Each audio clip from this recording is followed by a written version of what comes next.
Good morning. Welcome to the show, everybody. This is the Paul Harrell program. We got a lot to get to. We're going to get to Democratic primary results out of Michigan. We also have, obviously, our lead story is what John Thune said the other day, essentially saying, hey, look, you know what? I'm basically just a bureaucrat. I think that's really what's going on here. Our politicians have become bureaucrats, and all they can do is basically explain the red tape, explain why things can't happen, and yet the American people are the ones that are suffering because of it. So we're going to talk about that. Again, Democratic elections. We got several segments to get to. I want to talk about that Idaho Falls hero that drew the fire, from the shooter there. Really great stuff that we're going to talk about. And the show starts. Good morning. The show starts right now.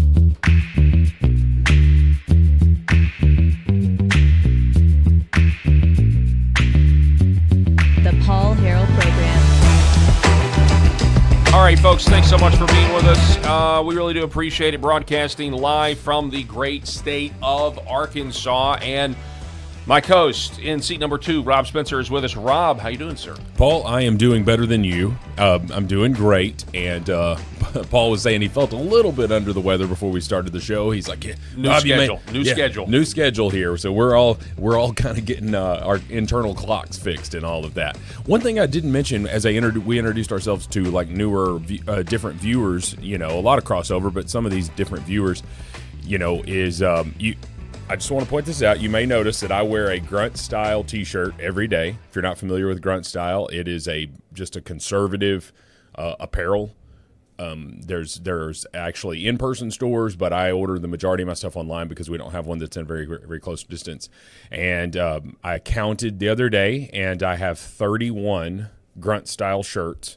And my wife has officially told me no more. Like you can't even wear all these. And I'm like, well, I wear them every day. So anywho, if you wonder, I wear a Grunt Style shirt. They donate a portion of their sales to Wounded Warrior Project. All of this stuff. It's just great organization. And so we're not affiliated with them at all. We'd love it if they sponsor the show, Paul. How about they sponsor the show? That would be great. So if anybody knows anybody at Grunt Style, tell them, hey, I know a guy that wears your shirts and apparel proudly. So, anywho, glad to be on with you. Looking forward to talking about all of the topics. It's interesting. They just called that Michigan primary, and a very interesting person is going to have the Democrat ticket there in one of the largest swing states that we have here in the U.S. Going to be interesting.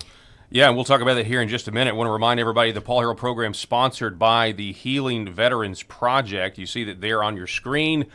We're trying to get red light panels to veterans, and so if you could scan the QR code, find out more about Healing Veterans Project at healingveteransproject.us. That's healingveteransproject.us. Rob, what do you know about this primary? So, of course, obviously it's just a primary right now. So the general election is where the conservatives, the Republicans need to be, really concerned, of course, and it's voter turnout. A really interesting person here that I've been following for a long time because he ran for senator. You guys remember John James, their African-American man, conservative, great guy, and he ran for Senate, and he did not win in Michigan.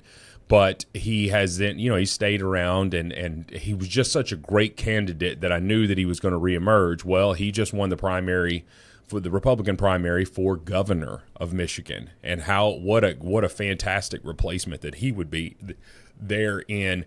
Which I don't know if anybody's ever known this, but Arkansas and Michigan are supposed to be sister states. I was told that when I was younger. I don't even really know what that means. That we're sister states. I think it means that we came in at the same time. Oh, is that what it was? Okay. Yeah. Well, regardless. Mason-Dixon line thing. Yeah, and they said that we're very similar in terms of this. I don't know if this is true, but when we were in elementary school, they said that Arkansas was one of the few states that could be completely cut off from the rest of the United States. And we have every resource available here to grow our own food and do all of our own stuff. I digress. We're talking about the primaries. Just interesting because I always follow things in Michigan, especially considering how close those elections are. That is truly a 50-50 state. And but for the Democrat primary, they just called it. Abdul El Sayed is the Democrat nominee for senator in Michigan. So if you can imagine how absolutely, I would say, terrified that conservatives should be, or at the very least concerned that a 50-50 state has a person named Abdul El Said. Call me a racist all you want to, but this is the United States, folks. Yeah. Abdul El Said, a Democrat socialist, sure as hell does not need to be representing the American people in the United States Senate, because I don't think that his religion, his mentality, his way of life, and his goals fit with the American dream. And so some Republicans and conservatives might be cheering today, Paul, and they might be saying, oh, yes, that means it's a shoo-in, because those rural people in Michigan are not going to turn out. They're not going to turn out and vote for El Said, okay? But they also might just sit home. And that's the biggest issue. And I've got a few other thoughts. I don't want to derail all of it, but I'll say this. I heard it this morning on Fox News. I was kind of listening in this morning while I was getting ready, and they were I forget the morning host guy's name, the black guy, but anyway, super great. Lawrence. He said something very eye-opening. He goes, guys, do not sleep on these Democrat socialists, because we're going to sit here and just scream that they're crazy commies, right? I would imagine that everybody listening to us right now and everybody in our comments would say that these Democrat socialists are, in fact, communists. Okay? Trump is already saying it, all of that stuff. You can sleep on them, but what are they talking about? They're talking about lowering prices for everyday Americans. Their ideas are lunacy. Mm-hmm. They will never work. But if you're a poor person here, or just a struggling person, and you're going to the grocery store and you're having to choose between this or that because you don't have enough money when you go swipe your card at the checkout line, you're somebody's sitting there saying they're going to take money from billionaires and put it into the pockets of everyday Americans. Even though that's crazy, it sounds pretty good to you. Yeah. They're going to speak to these kitchen table issues. They're going to speak to them all the way up through November. And if you think that it's not going to sound appealing to some people, rather than the status quo of grocery prices, gas prices, and all of that, then you're naive, in my opinion. Well, and that also brings us to election integrity and this whole issue with John Thune and the SAVE Act. And, this should have already been done. This should have been done last year. Should have been done certainly the beginning of this year. And so that's what brings us to today's segment, our opening segment anyway, introducing Red Tape Tyrants.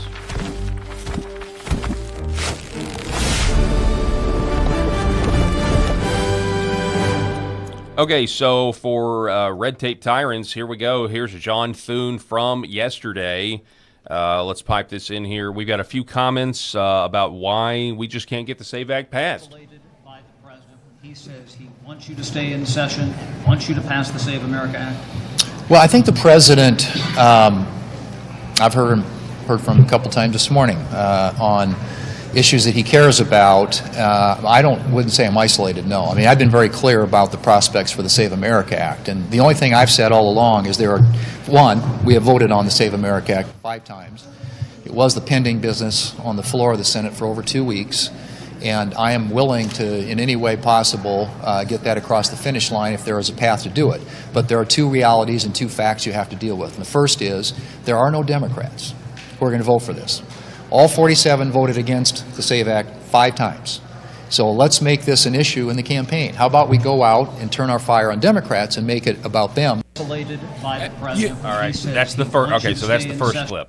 Yeah, forgive me, but is my math? I'm thinking about my math here. What's my math say? My math says 47 is less than 53. Realistically, because McConnell is MIA, it's 52. And you're going to have some people that'll not make it onto the train with you. But if it's 50-50, where's J.D. Vance voting? Mm-hmm. Okay?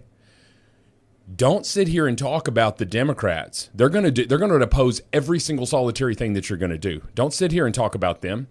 because you're talking about this made-up 60-vote threshold for the silent filibuster that your dumb predecessors long ago created so they didn't have to stand their lazy asses up there and actually give an actual filibuster. So they created this silent filibuster known as cloture. And so now what you have is this ability for the minority party to completely stop the agenda of the American people, because the American people have already given you the votes, John Thune. They've already given you everything that you need. You just can't lead, or you don't want the Save America Act, which is much more logical.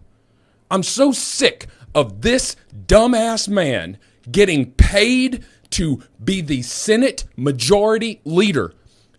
In some respects, the fourth most powerful person in the world. Fourth in line for the presidency. I forget how after the speaker, what the line goes. But certainly the Senate Majority is one of the most powerful people in the country. And you can't even get your own side to vote with you. What do the Democrats do? They have all kinds of crazy lunatic wings of their party. You've got the moderates. You've got the old school Democrats. You got the socialists. You got the crazies now coming in from the communist wing of them. But what do? They coalesce. They get around each other. When it comes to a vote, the Democrats vote together. John Thune, either get your job done or get the hell out of that position. I think you speak for most Americans. Here's the next clip, kind of leaving off where that one ended. First is, there are no Democrats who are going to vote for this. All 47 voted against the SAVE Act 5 times. So let's make this an issue in the campaign. How about we go out and turn our fire on Democrats and make it about them? First of all, let's. Well, I want to finish that, but that's just ridiculous. That's exactly what I was railing against. Let's make it about them. Yeah, let's not focus on how our side doesn't want to listen to what the American people want, and let's try to make it a campaign issue so you'll vote for us again. For what? To what end? We need 60 people. I think he's wanting a super majority. But you're going to have your people. You're going to have your detractors. Okay, you're going to have your detractors. Even if you had 60 Republican senators, you'll have some detractors. Markowski and Collins right now. Don't get me started on Susan Collins with her bull crap, what she just posted yesterday. We haven't even pulled that You're talking story. About Todd Blanche. Yeah, how she's already a no vote, and although that dumb B voted for Merrick Garland. Yeah. You voted for Merrick Garland, and you want to talk about I'm fired up to this morning, Paul. You want to sit here and tell me, Susan Collins, that Merrick Garland was not weaponizing the Department of Justice? What the hell were you paying attention to for 4 years? He 100% weaponized the power that he had. We saw it. They were doing raids on preachers who silently prayed in front of an abortion clinic. Yeah. They sent the freaking SWAT team and the FBI in there and raided this person's house at 6 o'clock in the morning, took him into custody because he prayed silently in front of an abortion clinic. That's Merrick Garland, and you voted for him. And you want to sit here and talk about Todd Blanche? You want to sit here and say that he's weaponizing the Department of Justice? Bullcrap. Yeah. You are absolutely insane if you're going to try to feed me that story. And she is already, but without one single meeting with Todd Blanche, Susan Collins is already a no vote. It's insane. It's absolutely insane. Here is the rest of his statement. Opposing the SAVE Act. He's trying to fire on you. So we're not, that's the point. So we're not getting any Democrats. The second thing is we are not getting rid of the legislative filibuster. The votes aren't there to do that. I've made it abundantly clear many, many times. And it seems to me some days that I'm the only one here who can count to 50 in this town, but we don't have the votes to get rid of the filibuster, and we aren't flipping 10 Democrats to vote for the Save America Act. First is, there are He's no the only one in D.C. that can count to 50. That's right. Will you play that last 10 seconds of it, Paul? Yeah, you got it. Abundantly clear many, many times, and it seems to me some days that I'm the only one here who can count to 50 in this town, but we don't have the votes to get rid of the filibuster, and we aren't flipping 10 Democrats to vote for the Save America Act. We don't have the votes to get rid of the filibuster. Why do you have to have the votes to get rid of the filibuster? You created these Senate procedures. These are procedures. It's not the Constitution, folks. These are procedures that you created. Yeah.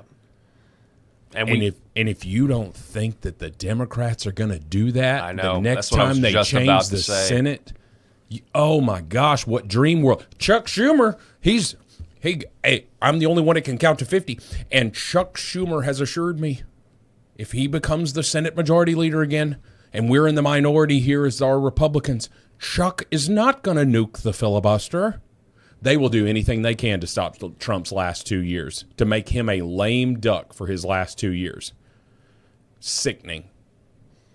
Yeah, townhall.com has this story about it. John Thune once again seems to miss the obvious here regarding the Save America Act when he says, we don't have 50 votes. He claims to be the only person who can count to 50. No, man, we can. We can see a worthless piece of crap playing leader coddled by panic-scared scum, and the GOP remains the party that elects folks who don't know what to do when they have power. And but I don't think that's what it is. No, it's special honestly, interest. no, it's not that they don't know what to do. It is special interest, and it's also the fact that these special interests, and I think by extension, the politicians themselves, they're supporting the policies. I actually think some of these Republicans, if the filibuster went away when the Democrats got in control, they'd like it. I think they actually want a lot of these Democrat policies to come to fruition, to change the country. I really do. That's where I'm at with all of this. I think John Thune is actively playing for the other team. I don't buy that this is just the votes are what the votes are. That's only the case when they're trying to stop real reforms or real representation. They'll always get the votes when it comes to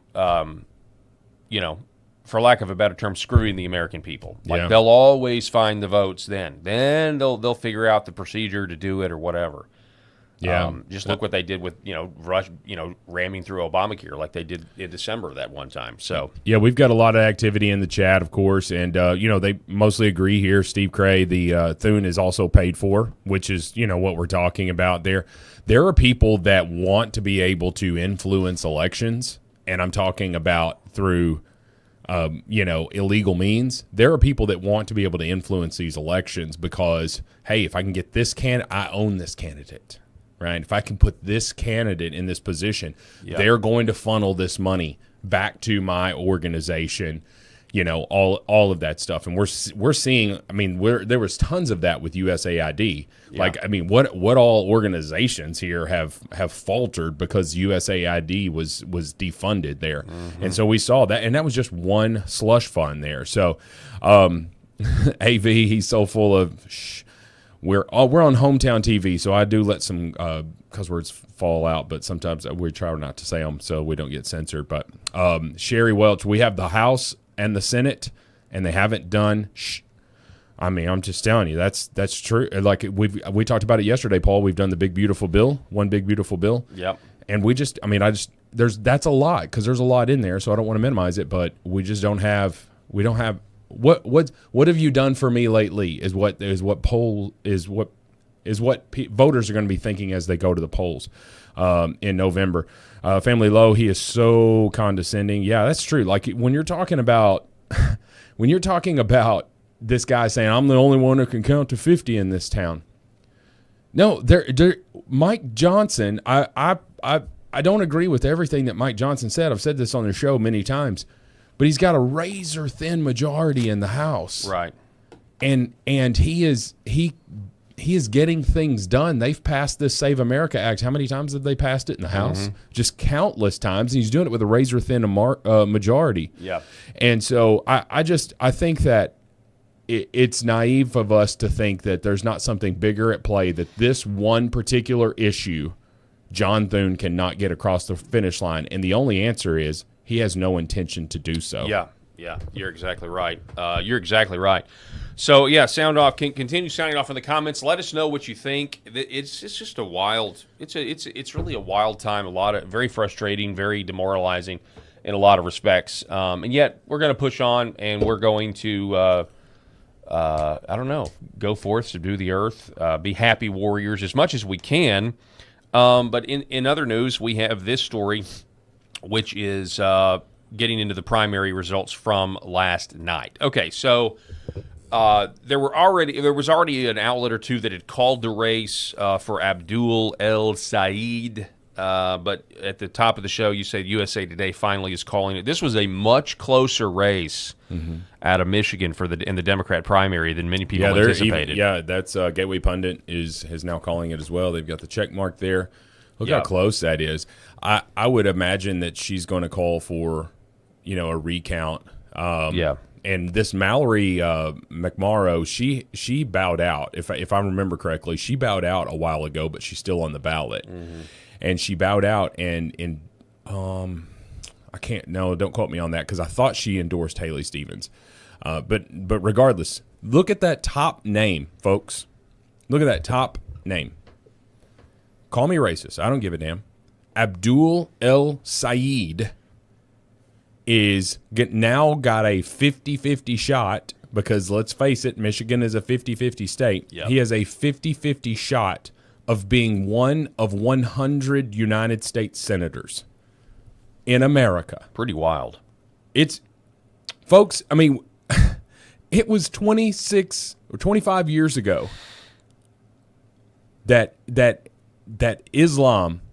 radical Islamic terrorists bombed us here on American soil with airplanes. They destroyed buildings with airplanes here. And they did it on American soil. And we feel like we see all these foreign wars and things that are being blown up in Iran and all of that stuff. It happened here in the United States. And less than a generation later, Abdul El Sayed has a 50-50 shot of being a United States senator. It happened 7 years later. I mean, if you'd have told somebody 2001 after September 11th that 7 years later we were going to elect Barack Hussein Obama. By the way, that forever proves that this country is not this racist country that, we're told that it is, by the way. Just so you know. Well, Barack Obama's not black, though. Yeah. I don't want to get it. You heard that stand-up comedian that talks about that? No. He's like, well, why is he black? I mean, he's got one white parent and one black parent. So why is he black? Is that he's more of the other parent? You're discounting one parent, and I forget which one of his parents are black. Well, for the leftist goals and trying to achieve what the left wants, yes, you discount the white parent for sure.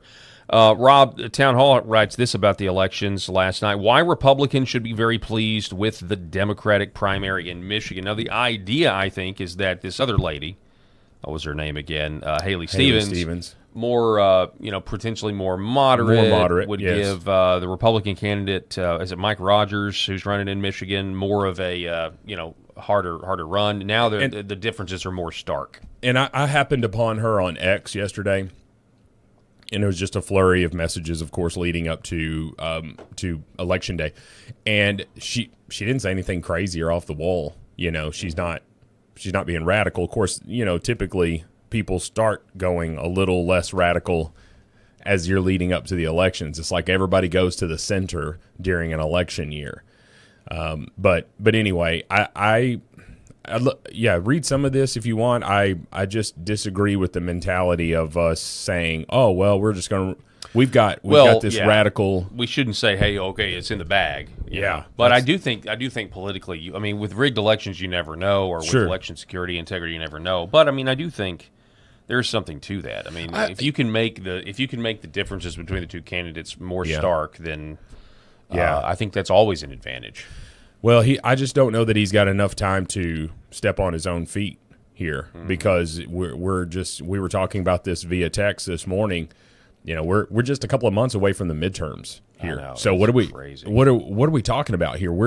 If somebody's got 2 years to mess up leading up to a big election or something like that. Okay, so here's some statistics. So Representative Haley Stevens is overperforming in a bunch of rural Michigan counties that Bernie Sanders won in the 2016 presidential primary. So former Rep. Mike Rogers, the Republican candidate, you have to be pleased with that result, is what people are saying. This article is saying a Michigan flip here almost guarantees the GOP will contain control or will retain control of the Senate. I mean, I don't know. I was watching a little bit of a clip of CNN, and they were talking about. Now I don't watch CNN. I just see it in the feed. See it in the feed. But anywho, they John whatever that does the election stuff, the white-haired guy, John King. I don't know what his name is. Regardless, he was saying that if the Democrats do not win Michigan, it seems extremely unlikely that they would take the Senate. But he also brought up a good point. He's like, if Michigan goes Republican, then you might have to start looking at these at Ohio. This is some of the surrounding states there, and because those are Democrat seats that are up, and curiously, could they retain them, or is there in that upper Midwest area? I forget what is it called, the Rust Belt up there. Are they going to be leaning more Republican? And that maybe putting a little bit too much emphasis on just one state in Michigan, because every state's different with these senators, but certainly something to watch. Yeah. One more headline here about this. With Abdul El Said's victory, Michigan just became ground zero for stopping the Democratic Socialist of America. I mean, yeah, I get it. Like, we had a whole big segment on this, is running against the socialist or the communist. Is that really the only message that the right has? I mean, to me, I've known that these guys were communists the entire time, and I know many other people have, but now they're kind of mask off. Now they're saying, hey, look, no, this is who we are. We're embracing the label that we used to claim was some sort of conspiracy theory. So I get it. There's definitely a Rubicon there that's being crossed. But these are the goalposts. This is what the goalposts are going to be, Mm-hmm. If I had to pick, I wouldn't necessarily put all your eggs in that one narrative. That's just me. But that's certainly what Michigan is going to. I wonder how much money is about to be poured into this state in the next 3 months.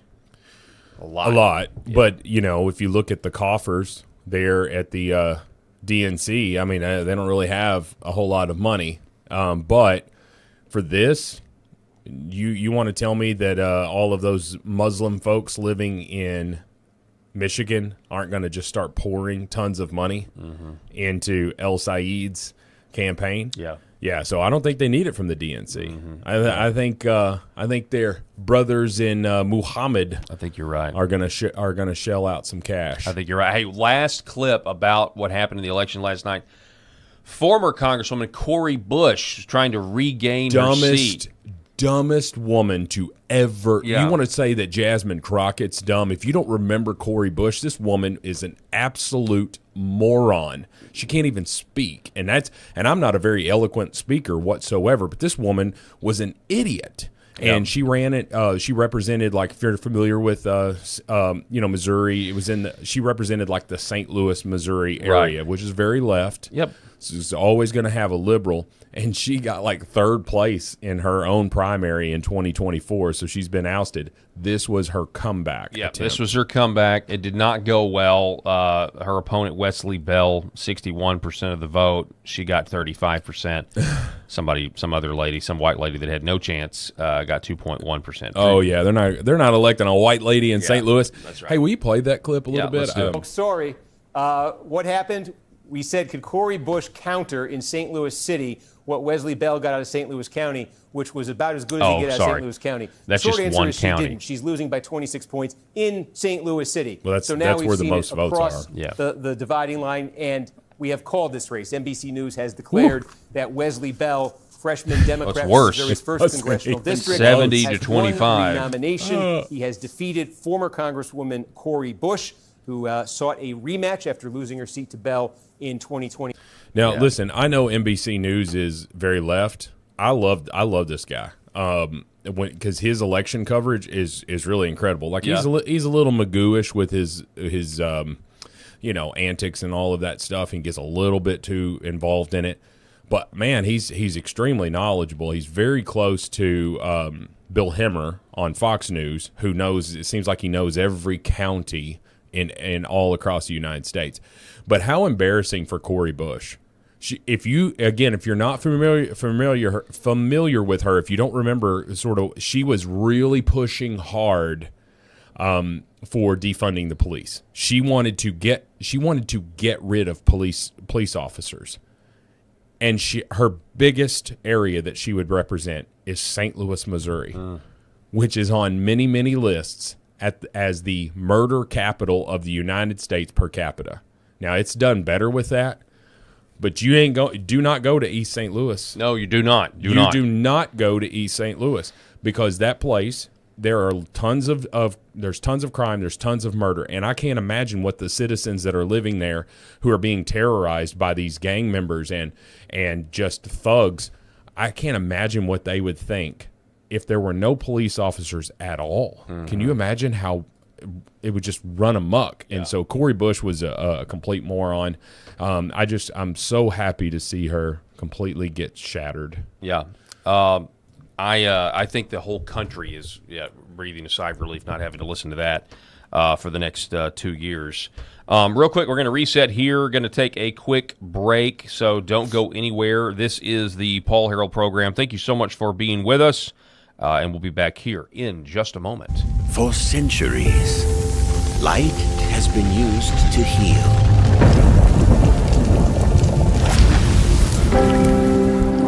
Awaken the body with Red 5.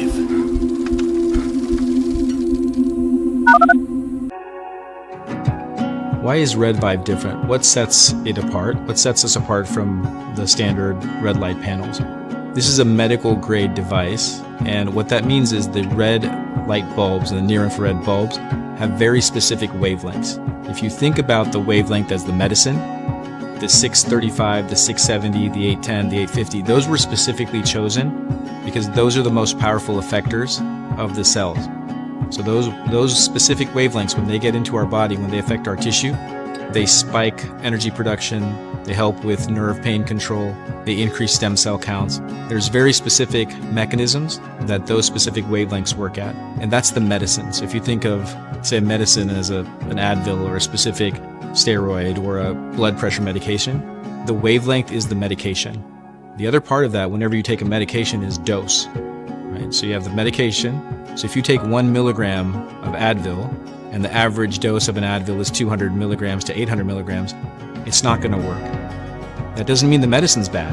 It just means you didn't take enough. Right? And so even if you have the right wavelengths, first you have to have the right medicine, and then you have to have the right dose. And to have the right dose, you have, in light therapy, you have to have enough energy. So you have to have a powerful bulb. The LED bulbs, or light-emitting diodes, have a specific wavelength, and that wavelength is the medicine. And the wavelengths that have been studied and published on that are the most powerful in affecting healing and the changes that we want to see with our bodies and our health are the 635 wavelength, the 670, 810 nanometer wavelength, and 850 nanometer wavelength. Those are all going to affect the mitochondria, the cytochrome C oxidase, and affect those powerful long-term changes and affect that downstream pathways. And that's what you get with Red Vibe devices. The highest efficacy, the best wavelengths, concentrated to help your health. MyPillow's second annual mega sale is finally here. Get our patented premium MyPillows that adjust to your exact individual needs to give you the best sleep of your life. When I got MyPillow, I'm asleep almost immediately. I stay asleep at night and I wake up more well-rested in the morning. Now for the lowest price ever. Kings, $19.98, Queens, only $18.98. And Giza Dream Bed Sheets, the best sheets in history, for as low as $29.98. Lux Pure 6-piece towel sets, towels that actually dry you, what a concept, now only $39.98. And our made in the USA mattresses and mattress toppers as low as $99.98. So go to mypillow.com or call the number on your screen. Use your promo code to take advantage of our second annual mega sale. But that's not all. Order right now and we'll ship your order absolutely free.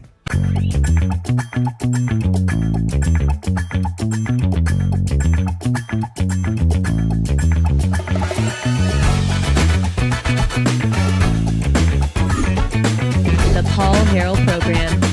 Good morning, everybody. Thanks so much for being with us.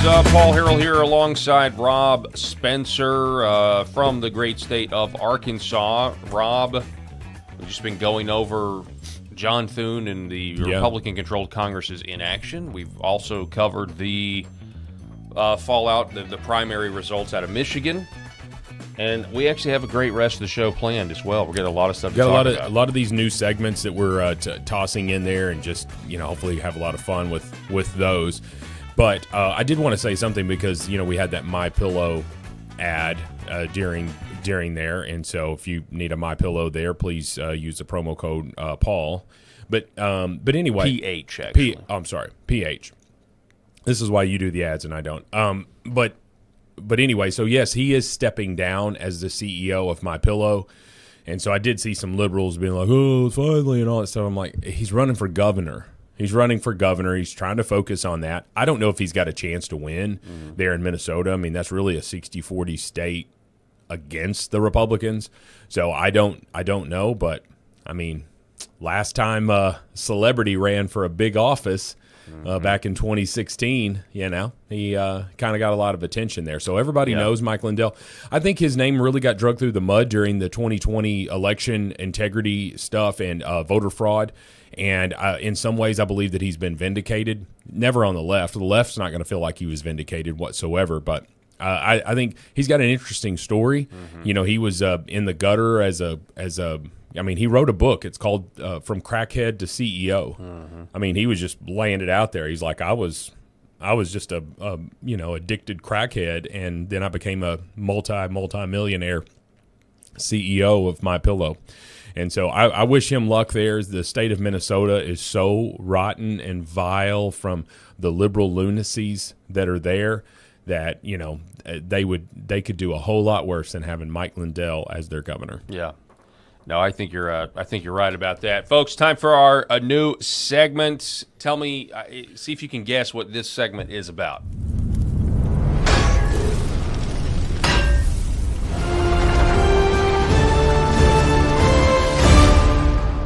All right, so from my cold dead hands, That's the late great Charlton Heston. I know, man. Got to watch Pharaoh. Yes. Let my people go. Is that a pretty so good? So let it Charlton? be written. So let it be done. That's Ramses. Yes. Yeah. Is that a decent Charlton Heston? I think that's pretty good. Let my people go. Yeah, that is really good, actually. I mean, it's good. It may be a little too dramatic, but these damn dirty apes. Okay, so all right. We're talking about this hero, Jordan Salinas, who has actually kind of got already a social media presence before he returned fire. So you have this crazy person that shoots a couple that at a Tesla charging station at an In-N-Out Burger over the weekend in Idaho Falls. And here's Jordan Salinas speaking out, and of course he's on video with a pistol, and he's made several YouTube videos with his suppressor. He's got a pistol and a suppressor on it, and he uses that same platform to essentially shoot bullets back in the direction of this guy with his rifle. And again, it's an example of a good guy with a gun stopping a bad guy with a gun. Even if you didn't hit him, you kind of change the equation real quick when bullets start flying back at you. Well, they say it's kind of like if your home is invaded and you're unarmed and the person invading it is armed, do anything you can before running. Don't just run. Right. Throw a chair across the room before you run because it will throw the shooter off. Yeah. And so it's that sort of same mentality. I will also say this. They say you can't judge a book by its cover, but this dude looks like he owns a lot of guns. He looks like his weekends are at the range. Okay? Yep. So he might have been perfectly placed in that situation. On the right-hand side of that sign closest to the road, and that's where I saw the individual with his rifle pointed at the vehicles. Authorities believe those heroic actions drove the shooter from the scene and likely saved lives. He seemed unusually comfortable aiming that rifle at those cars, and then as soon as some rounds started coming at him, everything changed. Immediately, all that bravado he had immediately crumbled. This In-N-Out had opened just a week prior. The company on the right. That's exactly true. I mean, and that's just why an armed society is a polite society. I mean, the only way to I don't know, diminish the fantasy of whatever psycho is committing this act of violence. You get to a point where the only way to communicate properly is to send bullets back in their direction.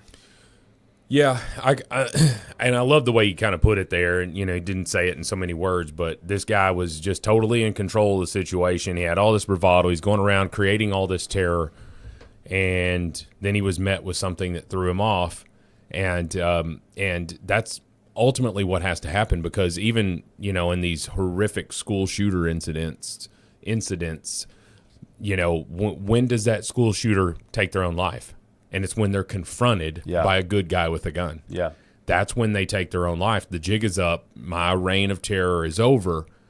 And so that, and that's why there's been so many different protocols being trained around the country for these schools and these active shooter situations and all of that stuff. I think the solution, and there's going to, liberals would just laugh at this. Anti-gun people, anti-Second Amendment people would just laugh at this. But the solution to neutralizing threats in the United States, considering the number of guns we have, is more good guys with guns. Yeah. As we know, that's the only thing that's truly going to stop a bad guy is a good guy with a gun. And although Ted Nugent is pretty crazy in a lot of respects, he pointed out something very important. It's a simple thought, but I've thought about it because he said it probably 20 years ago. And he said a firearm is the only thing that puts a 5'1", 100-pound female on the same footing as a 6'4", 250-pound man. Okay, they are on the same level when she has a gun, okay? Meaning, yes, you can hurt me, you can kill me, but I can hurt you and kill you. It's the great equalizer. And unfortunately, I guess this, I think he took 2 lives before he was stopped.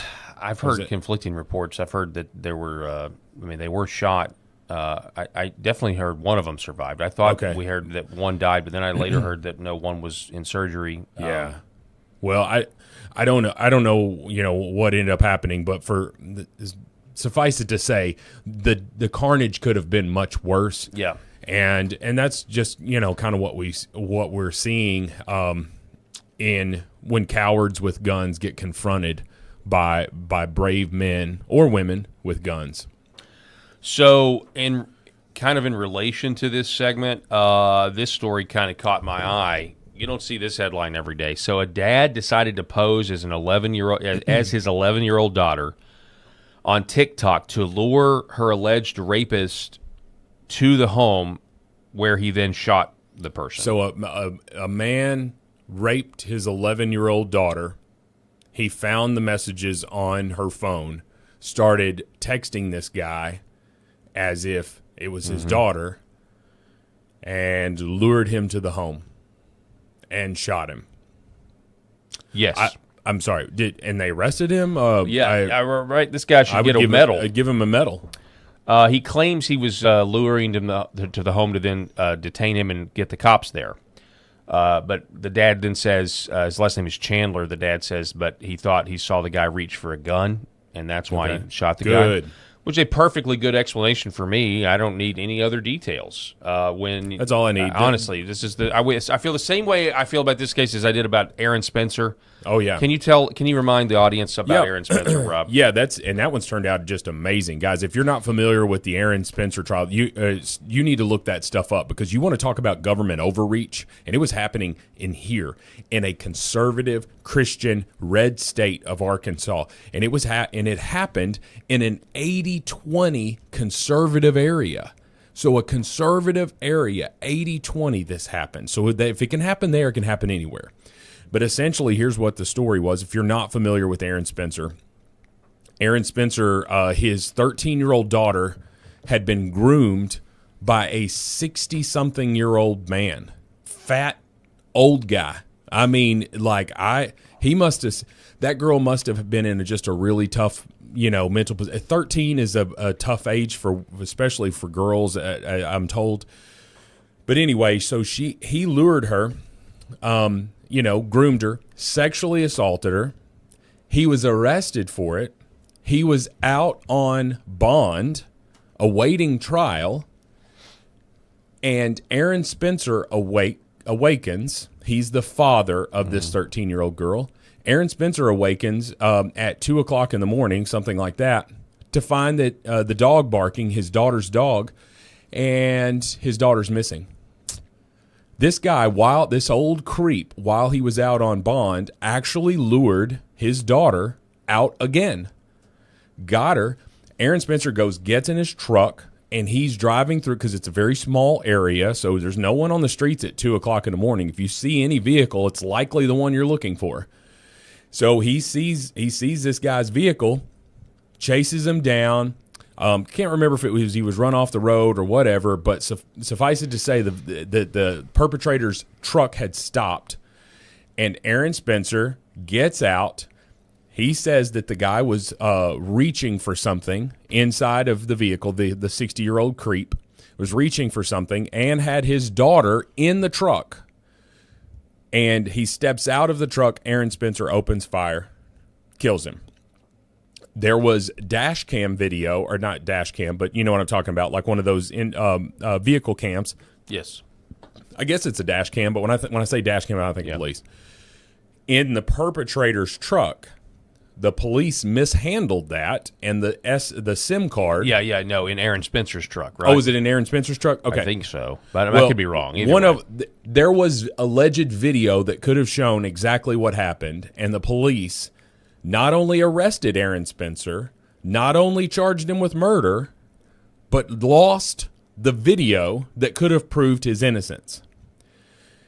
Then the judge was going through. I mean, they were talking about just judicial. She put a gag order that was so strenuous that when the gag order was appealed to the Arkansas Supreme Court, the attorneys for Aaron Spencer said, our judge over here, because she appealed the judge's ruling, our judge over here has put a gag order so strong that I don't know if I'm actually legally allowed to present this appeal to you right now because I'm having to talk about this case.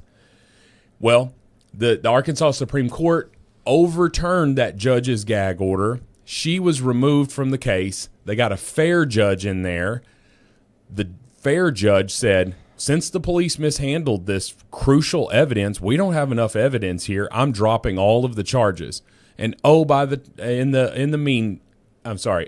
way, in the meantime, Aaron Spencer ran for sheriff and replaced the man who had him arrested. Exactly. You want to talk about vindication? Such a great wild, wild west story. Yes, but he sure as hell shouldn't have had to do that.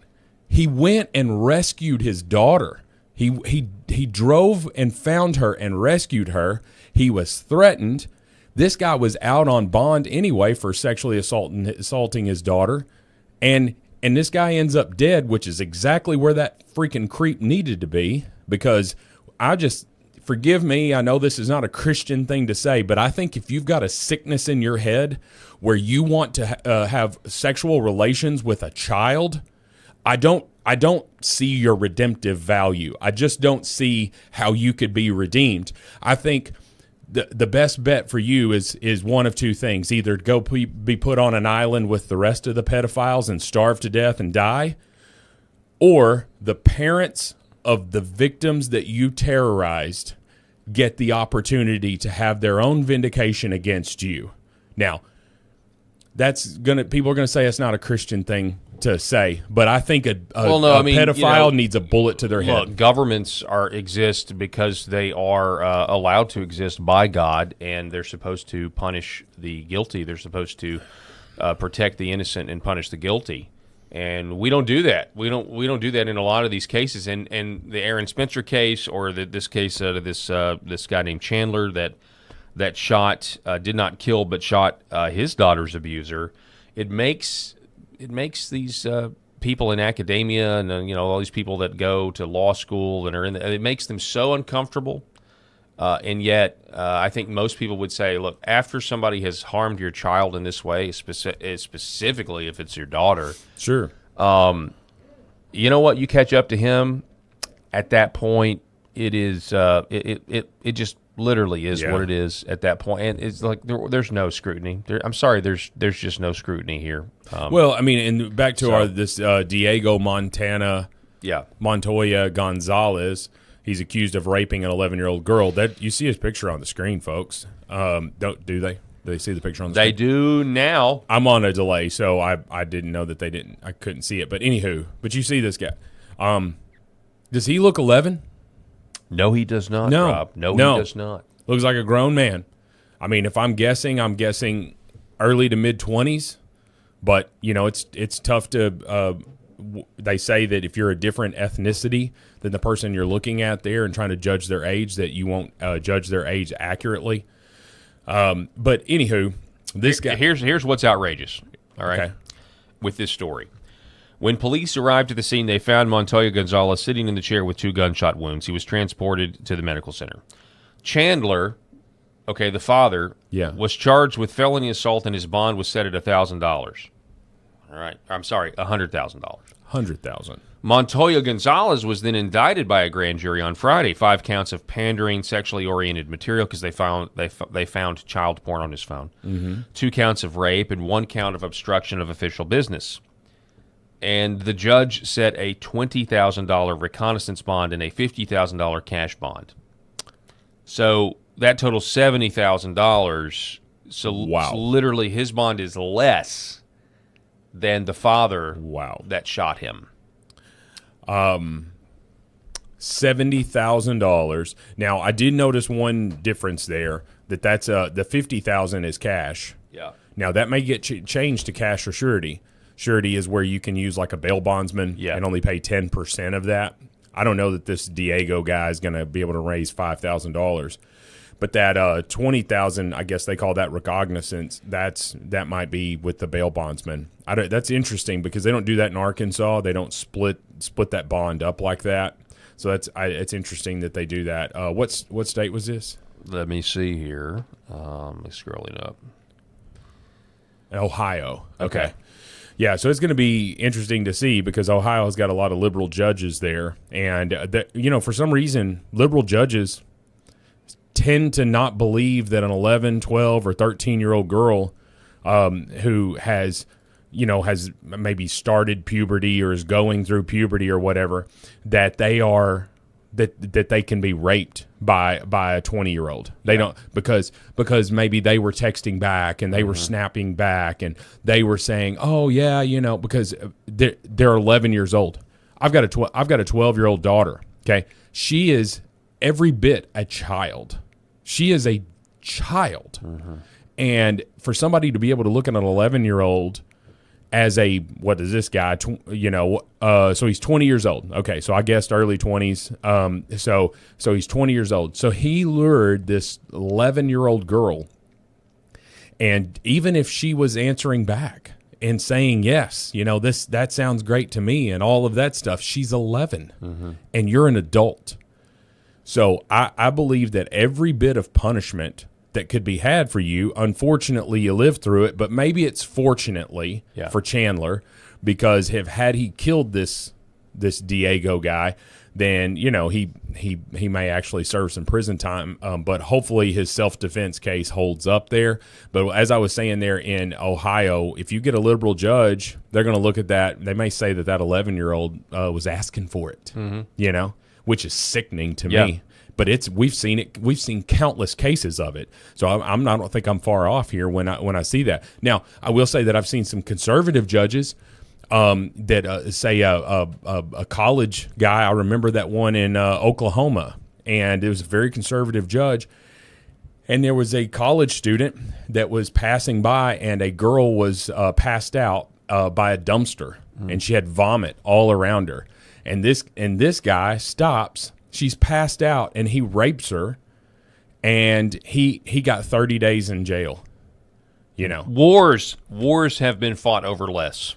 Yeah, and so I've seen that on both sides with these judges that do not understand that an 11-year-old or a completely unconscious girl who's passed out, she's got vomit around her by a dumpster, and I know that's an old case, and I don't know if there's some more stuff to that I don't know, but regardless, I really hope that Chandler gets a fair shake in all of this and that those charges are dropped.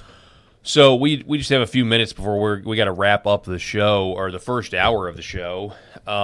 Did you see this? I can't believe this. This is from an account I've never heard of called Football Crave. Bill Belichick obviously has got this really, really young. Are they married? I don't know, girlfriend or whatever. No, they're a girlfriend, but you remember Chris Cuomo though? Is it Chris Cuomo? Which one was the governor of New York? Andrew Cuomo. Andrew Cuomo. Do you remember when he, during COVID at the height, had this T-shirt on, and it was like, oh my gosh, the governor of New York has his nipples pierced. Do you remember this? No, I didn't even say that. Oh yeah, you can see through his shirt. What a freak. Okay, all right. Well, people are trying to say that this latest photo of Bill Belichick, that he may have his nipple pierced. And I don't know if that's the case, but you talk about a midlife crisis. That's not midlife. He's 70. Yeah, okay. Yeah, well, whatever. You talk about trying to stay young. It's end of life crisis. End of life crisis. If that's the case, and I don't know. Maybe that because the graphic of the T-shirt is up here. Hey, listen, I'll just be honest. And in what world would a 70-year-old man be like, okay, it's time for me to get a nipple ring? Paul, I'm just going to say it. If I were to find myself in the unfortunate scenario of being 70 years old and single, I've been married for 16 years. I hope that there's many more years ahead of us. But if I found out that I was found myself 70 years old and single, and an absolute smoke show woman wants to be my girlfriend, and she says, Rob, what would really make me happy is if you would get this barbell put through your nipples, I'd be like, give me the tequila and let's go. And what are you going to do for me? Everything you want, big boy. Sign me up. I'm in. Man, I hope my wife's not listening. Yeah, she probably doesn't listen to the show. Honestly, if I found myself single, even at this age, I sure as hell would not go for a 25-year-old. I'm more. That's literally crazy. You should be locked in an insane asylum if that's what you would ever consider. Well, she's apparently more mature, for her age. Yeah, she owns rental properties and all this. I don't know, but regardless, she's 25 years old, and I've been around enough 25-year-olds to realize I would not go for anybody that was more than 6 or 7 years difference either way for me. Folks, that's a wrap on hour one. So I know we're going to lose our LFA audience. We really do appreciate it. We're going to hand it off to Sean. We'll catch the second hour of the show later in the lineup here on LFA TV later in the afternoon. For those of you that are still going to remain with us, we're going to take a quick break. So I can't believe we ended our hour like that. I just wanted to lighten the mood. I wanted to lighten the mood. See you all in a little bit. All right, folks.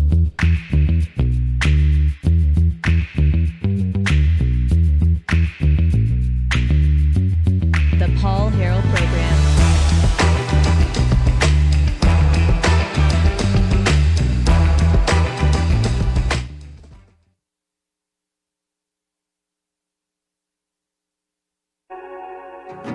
The other things that we're seeing, more and more use for is even vascular issues. So one of the mechanisms that red light, near-infrared light, or red VIVE works is stimulation of the mitochondria and stimulation of nitric oxide production. So when nitric oxide is released in cells, it vasodilates cells. It reduces inflammation. It moves blood. It brings blood flow to areas. So folks that have issues with ulcers or burns or wounds, it can help stimulate increased blood supply, and you need blood to heal. So that can open up different avenues for peripheral artery disease, for neuropathic pain syndromes. And so that's one of the other areas for nerve injury or nerve pain that we can leverage this type of medicine. My name is John, and this is my beautiful wife, Lori, and this is our Star Wars Ewok. His name is Scout, and we have Scout for about 11 years now, and we started noticing about 3 years ago he started slowing down. He was unable to jump on the bed. He was kind of a little bit grumpier, and when my daughters, Macy and Mariah, would take him on walks, he would walk for about 30 yards, and then he'd lay down, and they'd carry him the rest of the way. So I heard about Pet Club 24/7 and about the products from a gentleman that I really trust and share a friendship with. And he mentioned to me that they have products that are going to help him with his arthritis, help him build his immune system. And I said, okay, no problem. Let's try them out. And I kid you guys not, within about 2 to 3 days, we started noticing a little difference. And then we took Scout on a walk probably about a week after we started using the products, the mush puppies, and he would walk the entire way. He would walk at least a mile, and it's just been completely amazing. He's a new dog. He's 11 years old, which is around 80 years in dog years, and he's just happy. He's more energetic.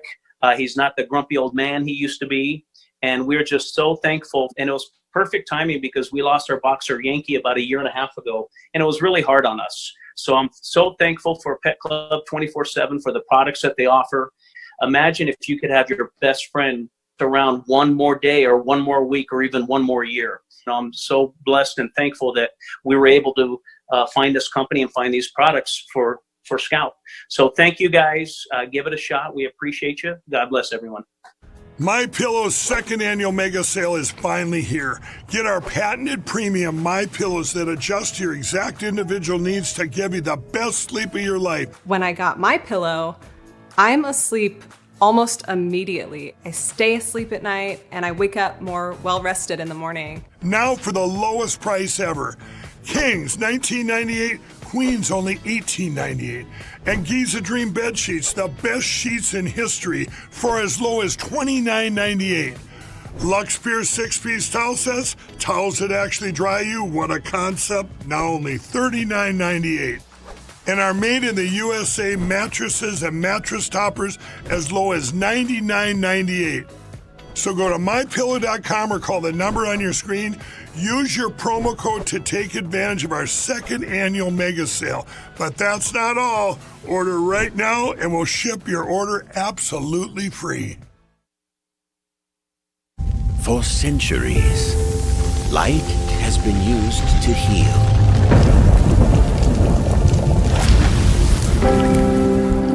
Awaken the body with Red 5.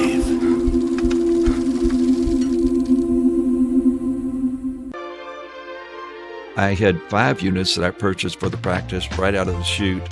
Well, those went the first week that I got back to Houston. So then we ordered another 5 and then another 5. And I think over the next, 6 to 8 weeks, we had ordered like 35 units. And they're gone. They're still gone out of the practice. So we're excited about moving more of these units for our patients because they need them. And so when you bring in new technology and your staff's thinking, oh, this is another thing that I need to handle during the day, I think it's a good idea to give them a little incentive. And I do it as a team. So if one person does well, the whole team does well. So they all support each other. And they got really excited about that. They love it. They'll bring a unit in, turn it on, put it on the patient's foot or leg, and they'll tell the patients, be sure to talk to Dr. Parker about red light therapy. And the patient will say, red light therapy, I've heard of that, And so I'll walk in and my nurse is she'll tell me, I've spoken to Mrs. Jones about this red light therapy, and she's really excited about it. So Red Vibe has been fantastic for our bottom line.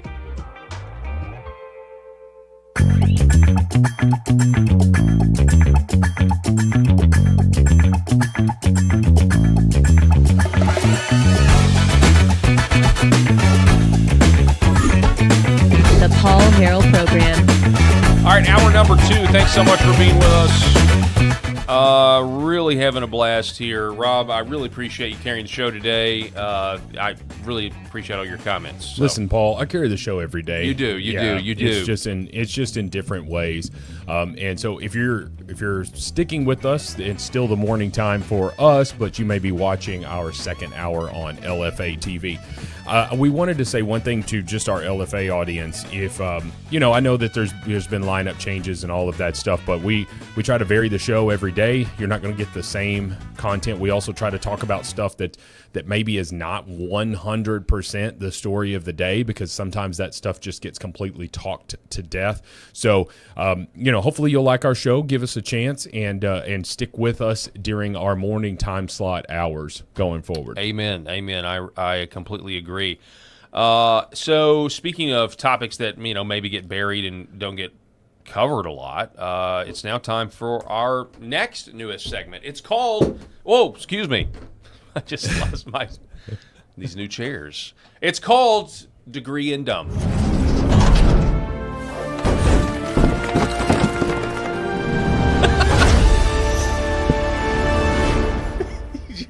You got Paul, that on delay? Yeah, I caught it on delay, Paul. And I just want to say the irony of our new segment, Degree in Dumb, and you about fall out of your chair. Yeah. Degree in Dumb. Whoa. Whoa. Yeah. Whoa. So Degree in Dumb, where, this can be a segment where we highlight liberals on college campuses. Okay. In this particular instance, we're not doing that.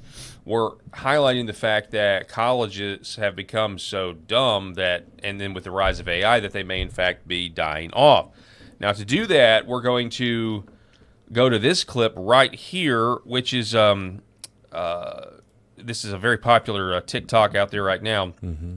But it's from the account Degree Free. I told Eric about this the other day, where you can go to degreefree.com and you can actually look at the different options for your kids on, hey, if you don't think college is right for them, and meaning that, don't do it when they're 17 or 18, do it when they're 11 or 12. Okay. You start to think about, like, well, what can happen? Is college, this end-all, be-all? And, of course, we know that that's not the case. We know there's plenty of people going to trade schools. But for this inaugural segment of Degree in Dumb, I want you to listen to this. The quote at the top of the video is, "The best degree is a Palantir degree." Literally, that's what I saw today. And that is the future. They're just going to cut the colleges out completely. They're going to die off. That's what's going to happen. The few that remain will be forced to go back to what they were originally supposed to be, which is institutions where people go to actually learn and think more deeply about things, because they are no longer that. Actually, the death of the colleges is the only thing that can save the colleges. And it's the only thing that can put them back to their pure form and actually put them back to the ethics that governed them at the beginning and make them an actual force for good, an actual force for real education in the world. And so I'm hoping that more of these colleges just collapse, and the only ones that survive are the ones that are doing a good job. That's very interesting. It's a very interesting take, right? I mean, very interesting clip. And again, I would encourage all of you to go, and they don't sponsor this show at all, degreefree.com, because I find I don't even know this lady's name, but I find her content fascinating. Because she is studying all this. Now, she actually believes a little different than I do. She believes that with the AI revolution, that there actually will be new jobs created for people with souls that we can't anticipate yet.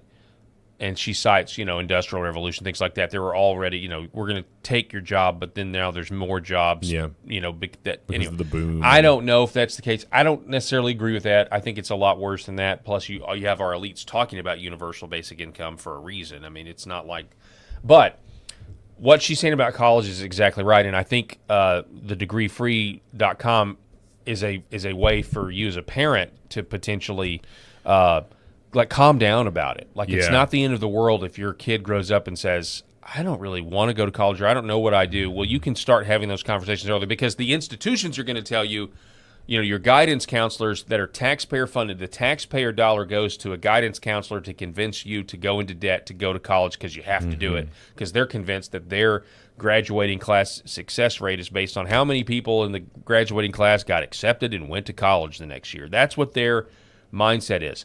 But you don't necessarily have to do that. Yeah. Well, what's his name? Oh gosh, he's an influencer, social media speaker. Lord have mercy, I forget his name. He wrote several books. It's going to come to me in just a second, and everybody's going to be like, "Oh yeah, duh, you couldn't come up with that." But anyway, essentially. He's been screaming it for years and has been saying, hey, you don't need to go to college. Are you talking about Mike Rowe? No. Not the Dirty Jobs guy. No. And so he's like, you don't need to go to college, because you're just essentially, he's like, hey, if your parents are going to pay for it, or if you've got this free ride scholarship, hey, go. Meet new people, learn, make some different connections and all of that stuff. But he's like, do not go out and take college loans. Don't go into debt to get this degree that you don't even really need. Gary Vaynerchuk. Okay. Gary I never heard of him. Oh my gosh. He wrote this book called Crushing It. in 2011, and it's still one of my most fantastic books. And he was talking about the rise of social media, and he called what we're seeing today, really as it was sort of taking off in 2011. But anyway, so Gary Vee has been screaming this for the longest time. He's like, do not waste money on college, because you look at all of these degrees and then you look at your return that you're getting for that cost. And I think we mentioned this on the show, maybe a year ago, talking about the ridiculousness of Stanford University. The Stanford Cardinal in California has more faculty on staff than they have students. There are more people who work there as instructors, researchers, all of this stuff, than they have actual students. And so the cost of tuition is these students going and getting these worthless degrees in many cases. Do you use your college degree right now, Paul? Yes. You use the practical skills, but do you use the actual degree? No, I do not. Yeah, of course. Of course not. And neither have I. I use those skills that I learned there because well, we don't want to embarrass ourselves by telling what our degree is in. I see what you're talking about, though. Yeah, but our degree, I can comprehend what you're talking about. Right, and I still have college loans, and I've been out of college for many, many years. I still have college loans that I have not paid off just because they have the lowest interest rate. Right. And so our financial advisor is like, hey, don't pay off this stuff right there. You've got this stuff that's got these much higher interest rates. But anyway, what I'm trying to say is college is a scam. College is a waste of money. Charlie Kirk said that all the time. He's like, you're paying for this worthless degree, and then you're going to go into this massive debt and expect to be able to pay it off and have a job and all of this stuff. But there are people with master's degrees who are baristas at Starbucks. Yep. Nothing wrong with being a barista at Starbucks. But there are people with multiple master's degrees that are having to work at McDonald's, or worse yet, refusing to work, living on unemployment or living off of the government because they are too good. They're too overqualified for this position. No, you're not. No, you're not. You got to do what you got to do, and you wasted money and time going to college. Well, so I went kind of down a rabbit hole with this segment, Degree and Dumb. I think this is sound information, but there are some people that are wondering, and this isn't the first time I've heard this. I believe it was Jeff Younger that said this. He was like, he said, yeah, don't necessarily go into the trades. They're funneling everybody into the trades, and he thinks that is a conspiracy, potentially. And I may be putting words in his mouth in terms of that when the AI is going to go after the trades, and then we're all slaves to the universal basic income and that sort of thing. And so I heard that months ago, but listen to this, because there's evidence out there to support that that's true. Here's a random lady on TikTok, and then her name is Kelly Hatcher. I've never heard of her, but this is what she said, and then I researched it, and it looks like what she's saying is largely accurate. Listen to this. So you're telling me that HVAC, plumbing, electrical, all of those blue-collar companies are being bought up by private equity. Do I have that right? So now that we caught on to the scam that is college, we are all sending our children into the trades in hopes to one day have them be able to have a better life, but there will be no opportunity for said children once they're done because private equity will have cornered the market. Do I have that right? Yeah, you do, and it's actually worse than that. I mean, not only would the market be cornered and, your kind of an artificial ceiling set for a lot of these people, you're also now in a perfect position to where these private equity people that just love to destroy companies once they, try to cut corners, that they'll replace everybody with humanoid robots to do your plumbing if that technology is ever readily available. So I find this interesting, and I think it's something that we need to be aware of. So I did a little fact checking on what she's saying, because I was like, okay, is that really true? Or is private equity really going in and buying up small town businesses? This is just from Boise, I guess Idaho news outlet. Private equity firms are snatching up many longtime Boise area HVAC companies. That's one headline. Here's another one from the Dayton Daily News. I'm assuming that's in Ohio. Private equity firms buys Dayton's home services companies, or buys Dayton home services companies, meaning plural. Mm-hmm. Okay, and home service, that's talking about plumbers and electricians, all of that. Everything. Now we have this one. Now this is from Medium by Edmund Edmund Thorne, private equity's Florida takeover.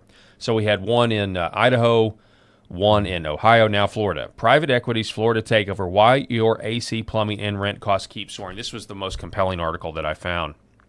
Private equity firms bought homes, then bought the companies that fixed them. Now many Floridians are paying the price twice. It's from the Florida News Network. When the air conditioning quits in July, most Floridians do not have the luxury of shopping around for days. They need cold air. They need it fast. That urgency has become big business. Over the last decade, private equity firms and institutional investors have poured billions into Florida. First came the housing market. Investment groups armed with cash snapped up thousands of homes and turned them into rentals. At the same time, another trend was taking shape. Those same financial interests and their competitors began buying air conditioning companies, plumbers, electricians, other home service businesses. The result has left many residents asking an uncomfortable question: are Floridians paying more to live in homes owned by investors and then paying more again when those homes need repairs? Florida's population boom. Anyway, my point is, it is happening, and it is another example. I mean, I guess we could get a segment. We need to get a middle class or war on the middle class segment, because that's also, you can put all of this under that umbrella.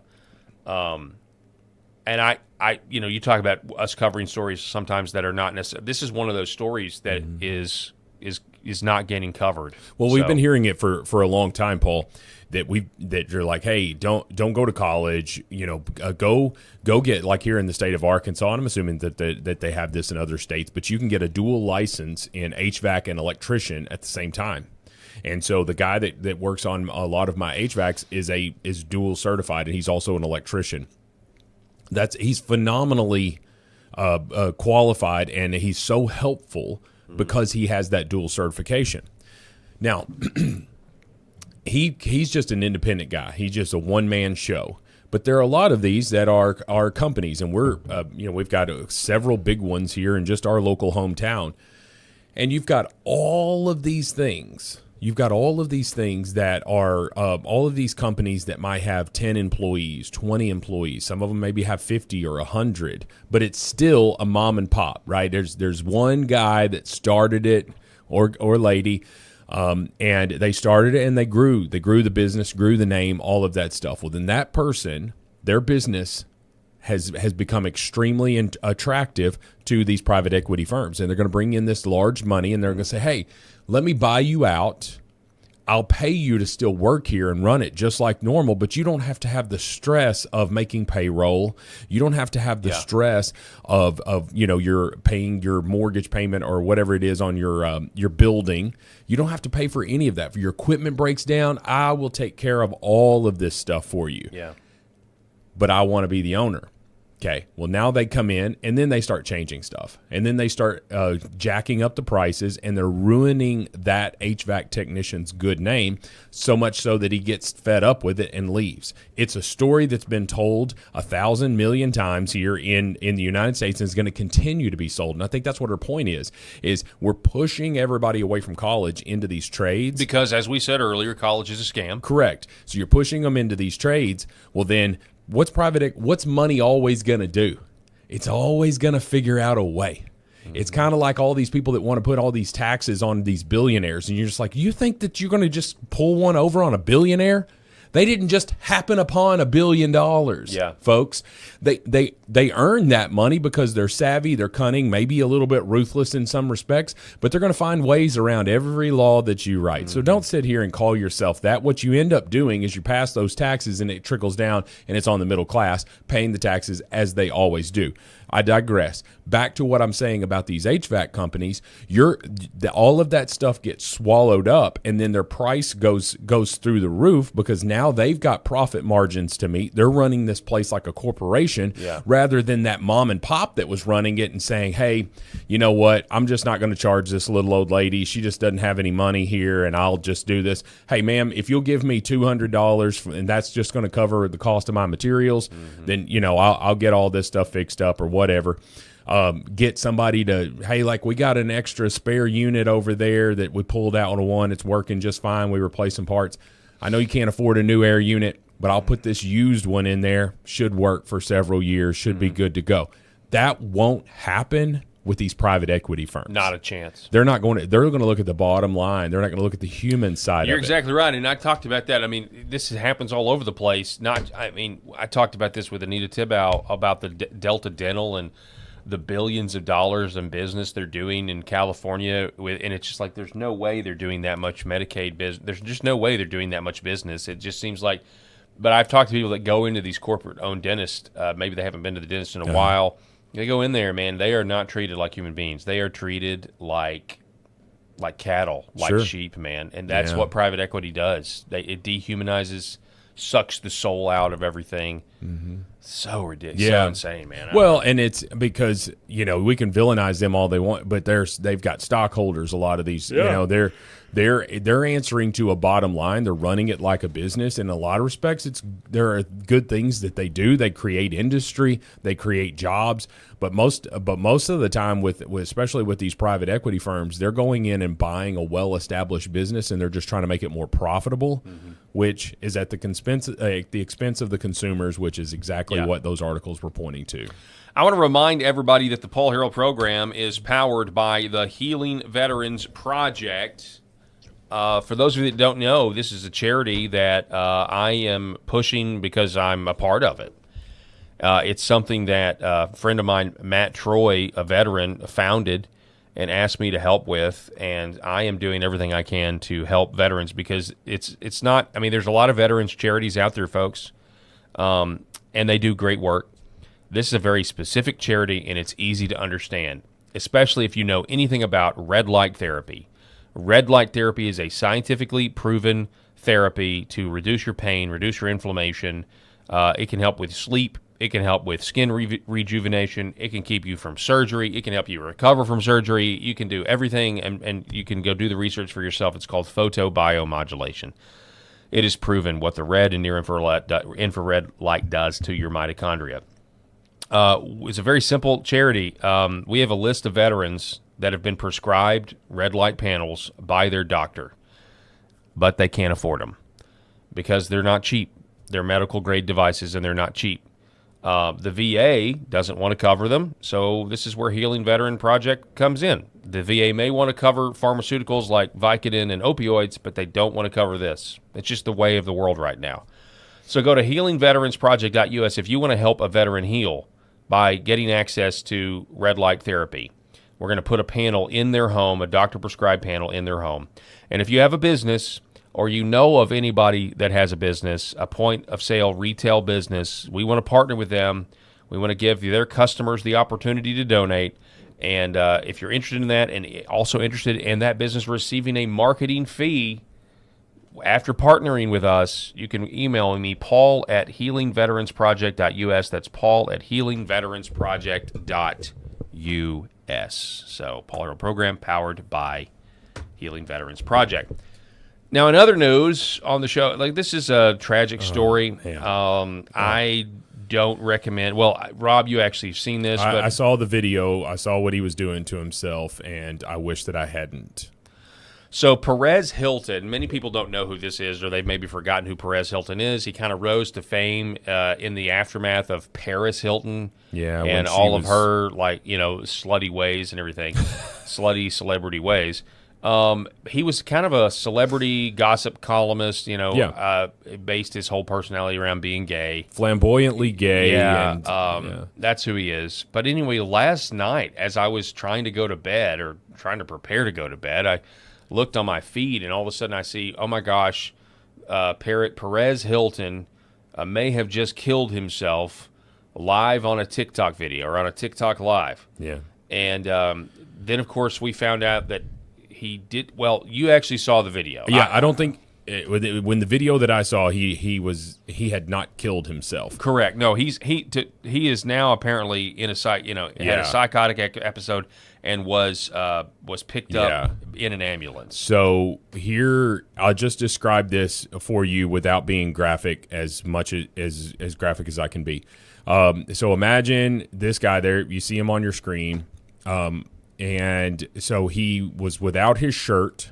He was without his shirt. I don't know if he had bottoms on because it was kind of cut off, and I don't know what he was wearing down there. But he was without his shirt and he had a knife, and he was continually slicing his own body, his face, his chest, his arms, everything, and it looked like Carrie after the pig's blood was dumped on her. Mm-hmm. That's exactly what he looked like. And it was like 2 minutes long of what I watched, and he would cut himself, and he would go, you know, and it was a lot of people. I haven't seen it. I don't want to see it. Yeah, you say don't see it, so I'm not going to. Do not. If you're one of those people that sees the stuff and then you're just like out of morbid curiosity. I just searched him on after you had said that he had killed himself, and I was just confirming the story, and then I saw that in the feed, and it said graphic, and so I clicked on it. I wish I hadn't, because I was trying to go to bed when I was watching that. So anyway, it was just I've thought about it multiple times, and it was very, very cringy. You know, obviously, I don't have a single solitary thing in common with Perez Hilton. You know, I can't imagine, other than we're human beings, we're children of God, and it was extremely obvious that he was either one of two things: demonically possessed last night, or he was going through a serious mentally psychotic break. Potentially drug-induced. Could be drug-induced. You know, we saw that many years ago when they were doing the bath salts, and those people, the zombies like in Miami that were eating people's faces while it was just disgusting stuff.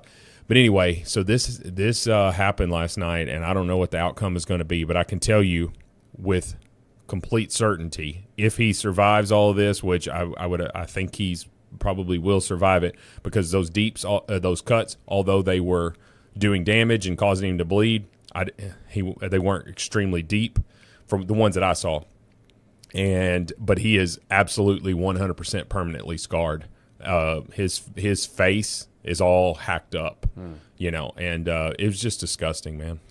You know, the last I heard from this guy, and I hadn't probably heard from him in 10, 15 years, and then all of a sudden he comes out a couple weeks ago and, you know, says, maybe not a couple weeks ago, but a couple months ago, I don't know, what does this post say?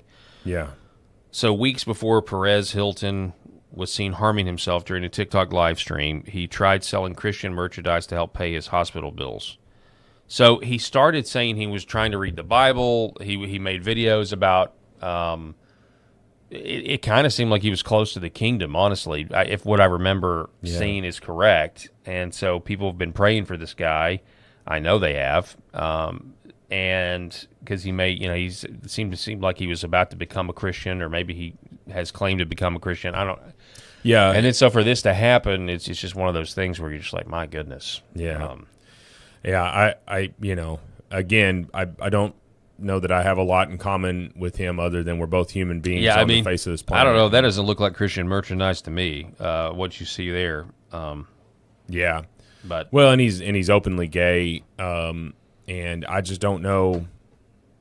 I don't know anything about him other than just I've heard his name, and I know he was a celebrity blogger. He's got this gossip website. Yeah. I don't know what it's called.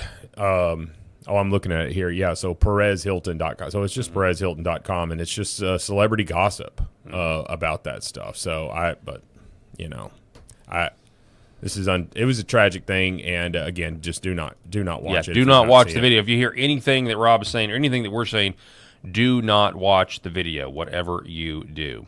Yeah. So now it's time for Trans Women Are Men. What a segue, Paul. Lord.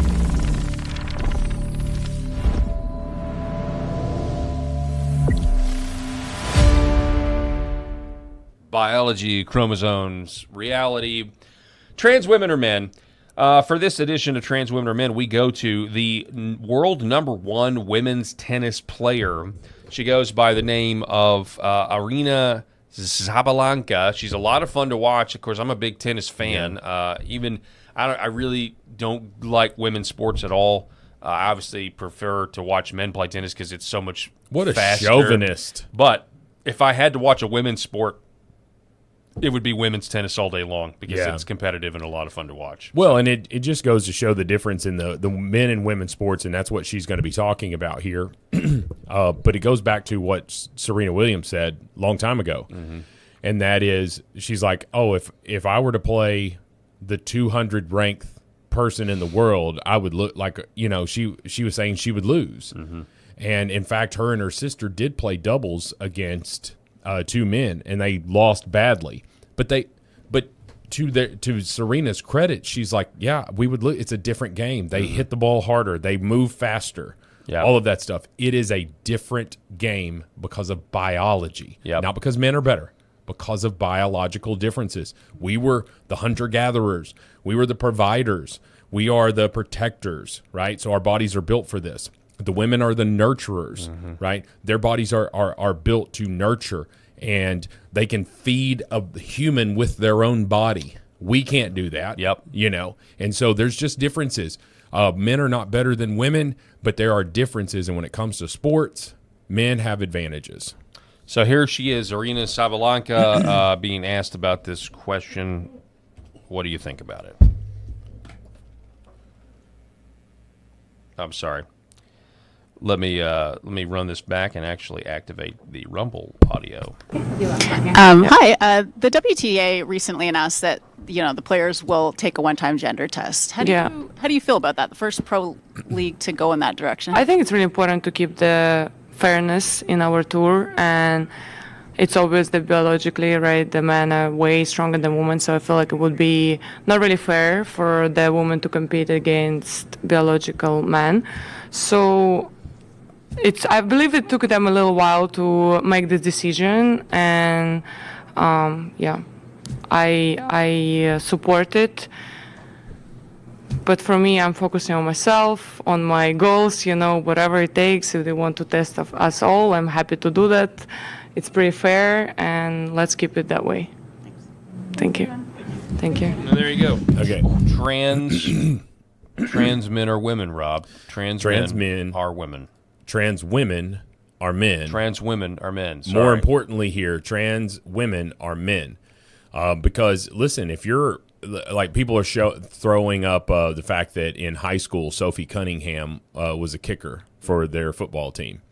And so they were like, oh, I thought men and women's sports are different. Okay. You're being disingenuous. Yes. You're being completely disingenuous because you know exactly what we're talking about, and that is the biological differences between men and women and how men, in terms of athletic stuff, strength, power, speed, fast twitch muscle fibers, all of those things, the men have an advantage. So if a woman can compete with men in a men's sport, that's just a bigger compliment to her, okay? And Sophie she was a good kicker, apparently. I haven't done a whole lot of research on it, but you had all these people trying to show all this stuff. I think it's so incredibly refreshing that the number one player in a sport is saying what she's saying. This is the equivalent of Serena saying this, 15 years ago. But at that time, the world was just starting to get crazy. Yeah. Right? Yeah. And so at least with all of this gender ideology stuff. And so she is the right person to come out and say this. And I hope that other organizations follow the Women's WTA, the Women's Tennis Association. I think that's what it's called.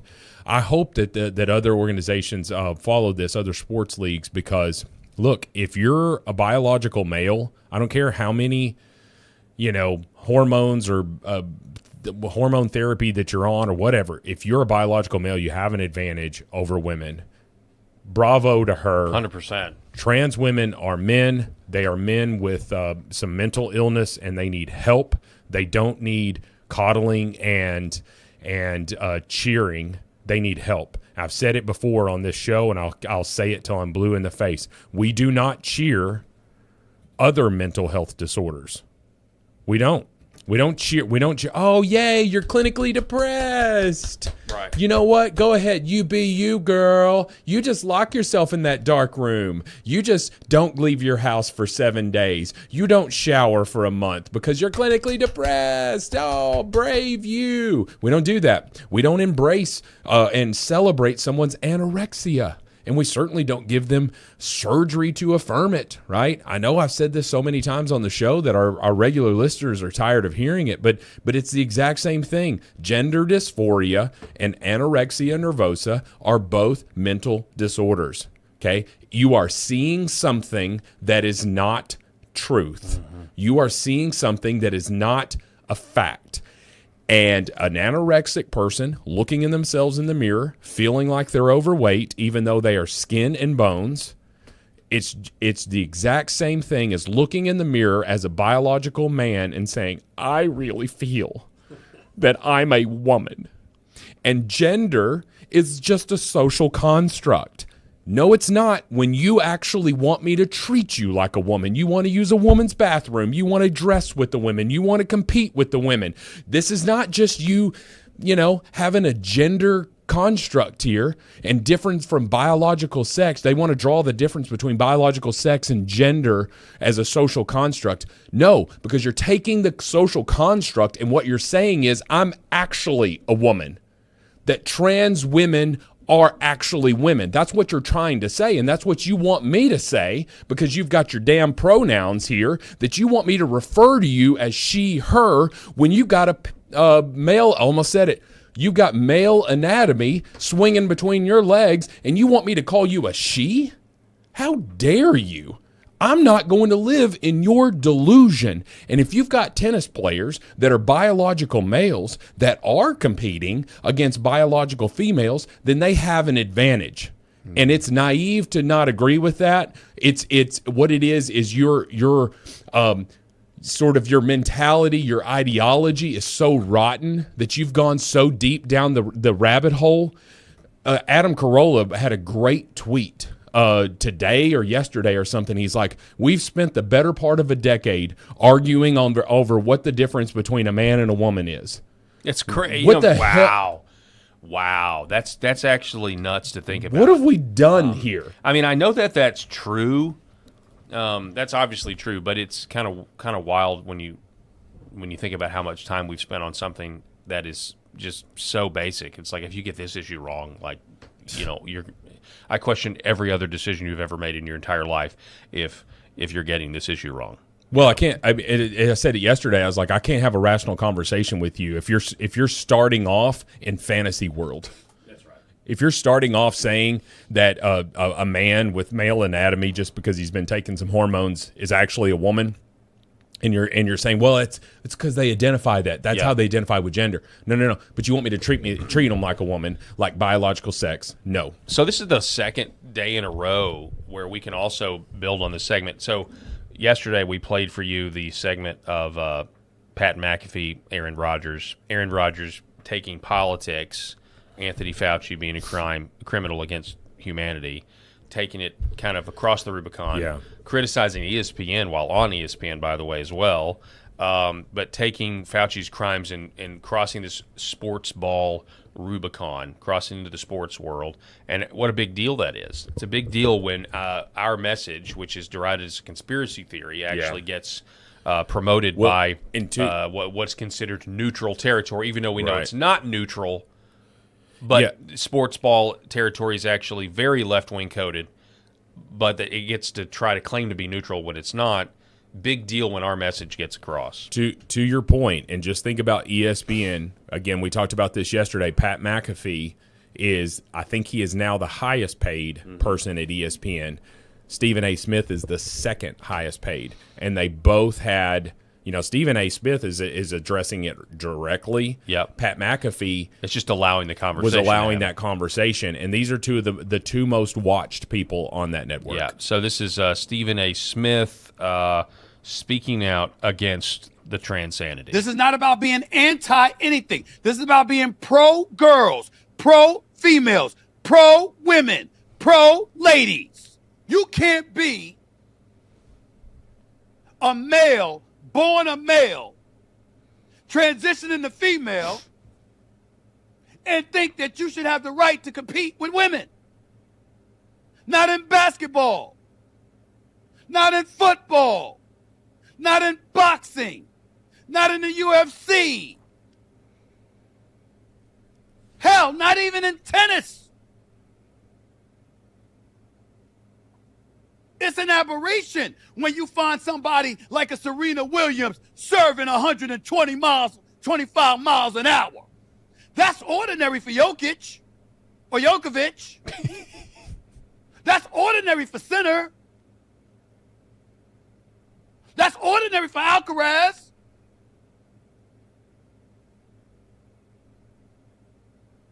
That was ordinary for Sampras, Agassi, and all of these guys.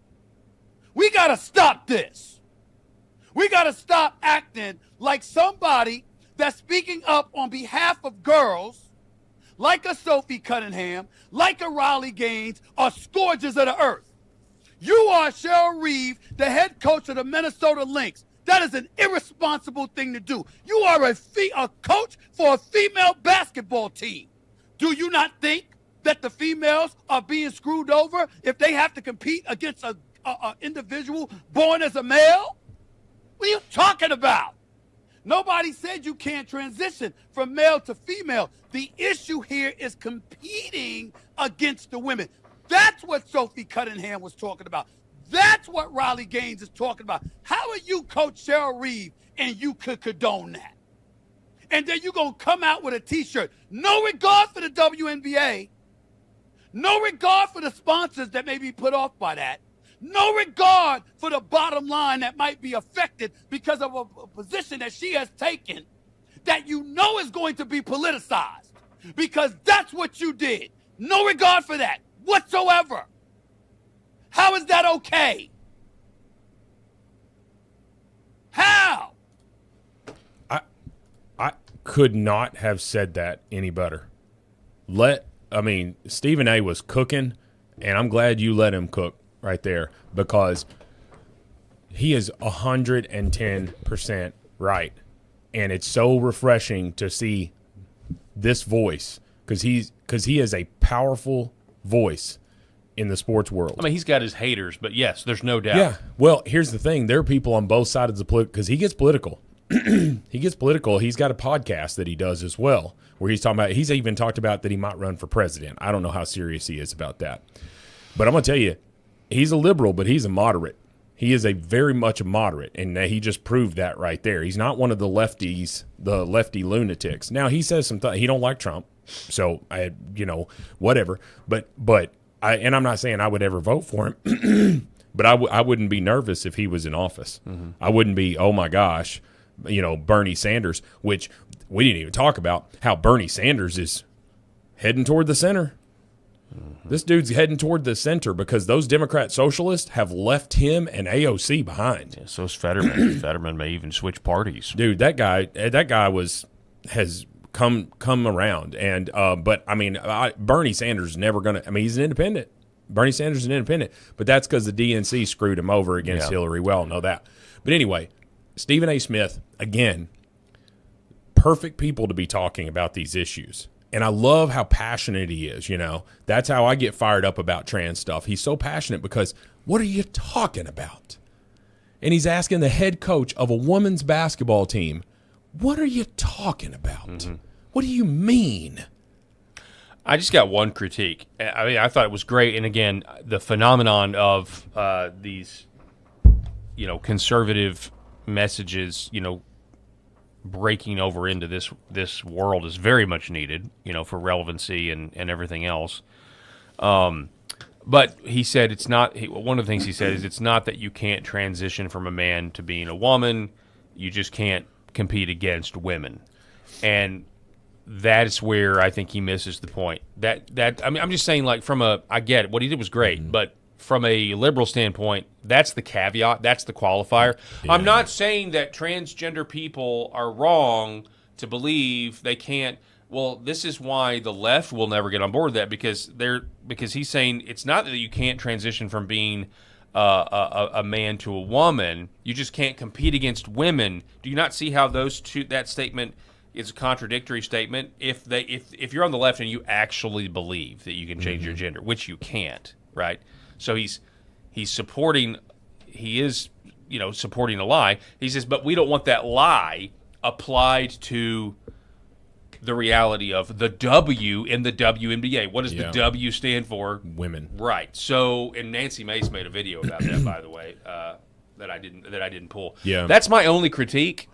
But beggars can't be choosers in a world where, again, ESPN in the sports world, they try to claim that they're neutral. This is a place for sports, but it's all left-wing coded. Yeah, so this is his podcast because this is the one that's on Sirius XM, and he does all of this stuff. So I think he gets a little murkier there when he goes on, but people listen to him, of course, because he built his name on ESPN. I agree with you on a lot of respects there. That's a contradictory statement because we know that men cannot be women, right? But I think ultimately what his point is if you're an adult, you can do whatever the hell you want.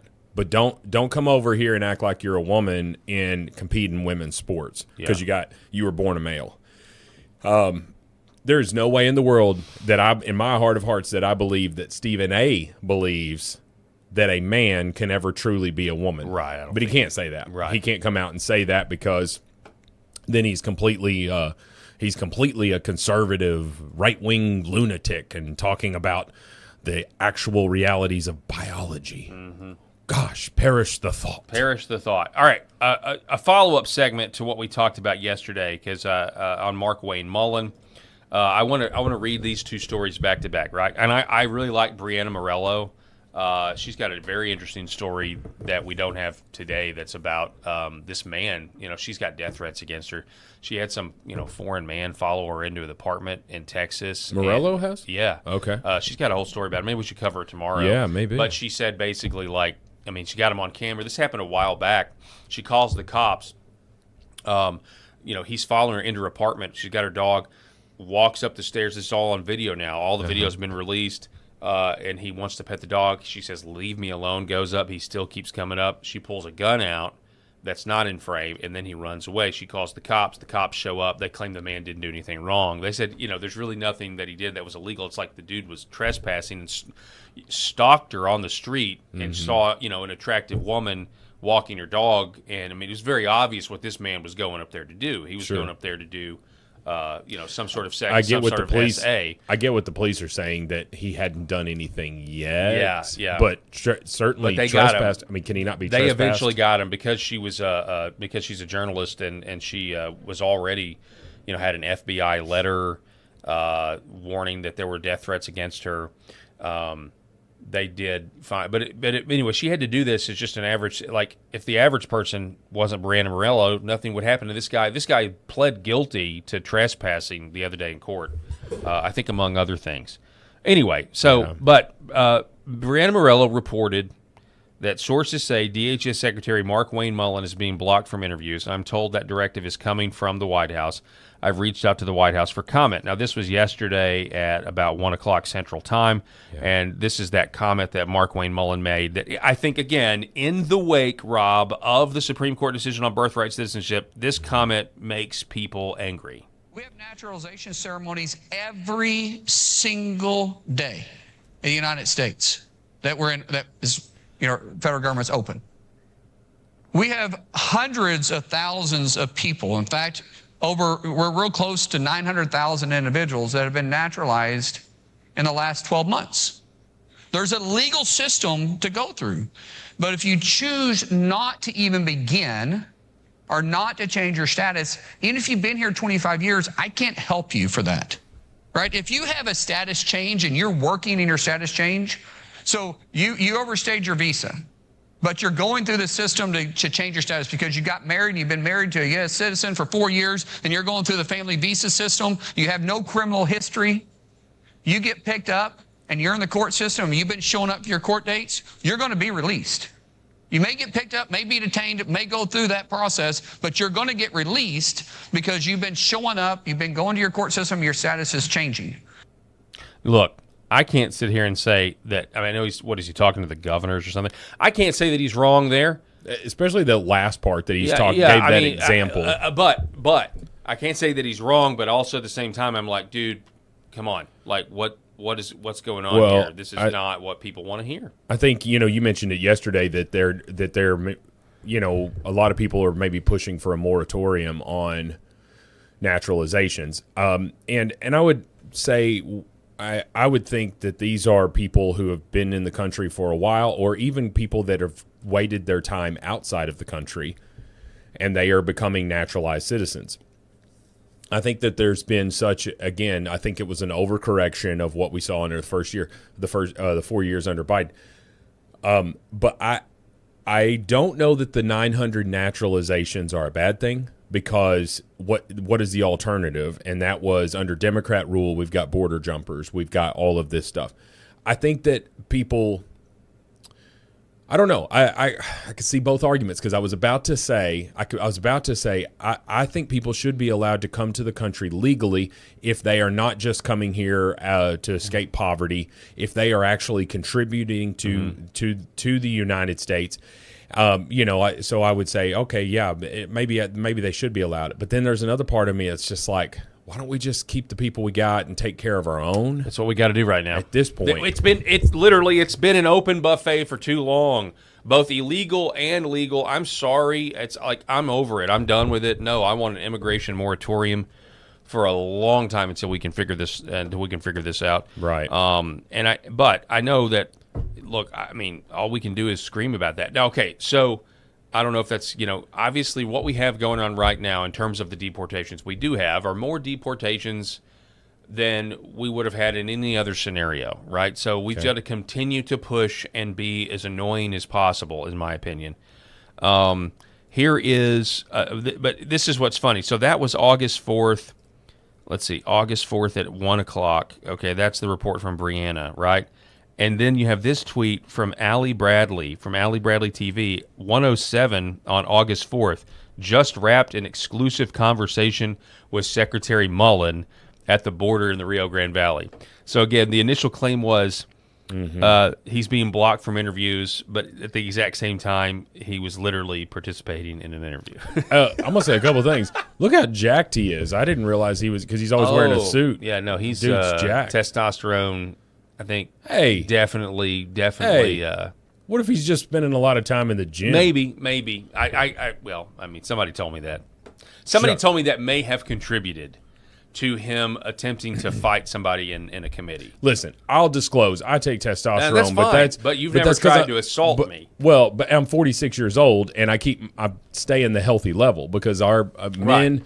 It's the cruel trick that our testosterone starts lowering, as we get older. And so, when I'm sitting on the couch at 7 p.m. and I'm like, can't keep my eyes open, and I go, and they're like, well, you have a low testosterone. You're damn near 50, Rob.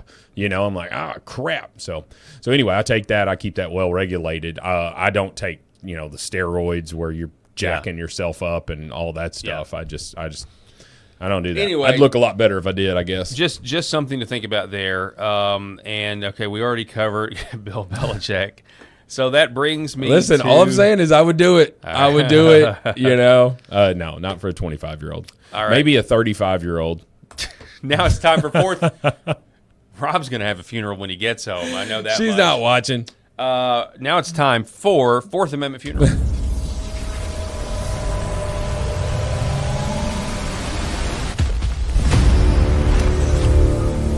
Privacy, surveillance, control. Today on Fourth Amendment Funeral, we're going to talk more about flock cameras, but specifically flock cameras combined with your Second Amendment rights. People are noticing that this particular flock camera apparently is facing a shooting range, and it's. We'll just watch this video. So you're telling me we have seen this debate at other businesses. Now it's happening outside of a gun range. I had to go to the gun range today, like an American, and tell me why there are flock cameras pointing into the entrance of the parking lot, not the street, into the entrance, so they can read every license plate that comes in here. Is Google Street View, And here's the flock camera, and if I zoom in on the flock camera, you can see that it's not pointed at the main street, it's pointed at the entrance to the parking lot. It is. So the concern is that vehicles entering or leaving the gun range may pass directly through the camera's field of view. So should visits to a gun range become part of a searchable license plate database? Let me know what you think. So, do you ever think about, like, worst case scenario? Like, do you ever think about worst case scenario in terms of, like, okay, the communists actually do get control, and it's like, we're coming to kill you because you're a Christian, or we're coming to kill you because, like, we're going to take your guns, or what? Like, do you ever think about, like, do you ever legitimately think this could happen in my lifetime? Because I think about it all the time. Paul, it was already happening under the Biden administration. We saw that the Department of Justice was monitoring. They were monitoring for people who were purchasing Bibles from Amazon. They were monitoring for people who were ordering ammunition online. They were monitoring all of these transactions so that they knew who were potential threats. And who are those people? Those are conservative Christians. Those are pro-Second Amendment gun owners. That's who was placing those orders. And so why do you need to know that, Department of Justice? Why do you need to know that? I vote. I'm allowed to vote how I want to. Why do you need to know that I've got a lot of ammunition? I don't give a damn if you're the ATF and you're coming to check to see if I'm doing straw purchases here. I don't care what your motivation is. There's a comical video coming around there where there was a guy, an ATF agent, who showed up to this guy's house because he had purchased like 4 different long rifles. Various whatever. They killed the head of the Little Rock Airport. The ATF That's the one too. raided his house. We need to do a whole show on that, a whole segment on that. That's insane. But what we saw that in the Biden administration, we saw that the Department of Justice with that ATF, because that falls under I guess technically it falls under the DNI, the ATF. All the 3-letter agencies fall under the DNI, do they not? I don't know. Yes. Regardless, but it's a wing of the FBI. And this ATF agent shows up and he's talking to this guy on a Ring camera, and he says, "Hey, we saw that you got these guns. We just need to check that you still have them, and I just need to check the serial numbers, and then I'll be on our way." And the guy was like, "Well, this is really odd. I bought these guns. I passed my background check, all this stuff." This dude says, "Hold on just a second," and he's on the Ring camera. He calls the local police department on the ATF agent. He goes, "Some guy's out here asking. He's trying to get my guns. He wants to just see them. I think he's some crazy criminal." It was hilarious. We'll talk about that more on a different day. We definitely got to do that. That's fantastic. Want to give a shout out to our sponsors. First of all, thank you for being with us. Want to give a shout out to our sponsors: Red Vive Health, New Horizon Real Estate, Gateway Sight and Sound, Pet Club 247, Sheridan Chiropractic, and also don't forget that the Paul Harrell program is powered by the Healing Veterans Project. Make sure you go to healingveteransproject.us right now. Check out what it's all about. We're trying to help veterans by giving them non-pharmaceutical intervention. That's non-pharmaceutical intervention. Folks, it's been a blast. Thank you so much. We'll be back here tomorrow, and I'm going to be way more caffeinated than I was this morning. That's one thing I can promise you. Way more caffeinated than I was this morning. We really do appreciate it. God bless, and we'll see you tomorrow. Have a great rest of your day.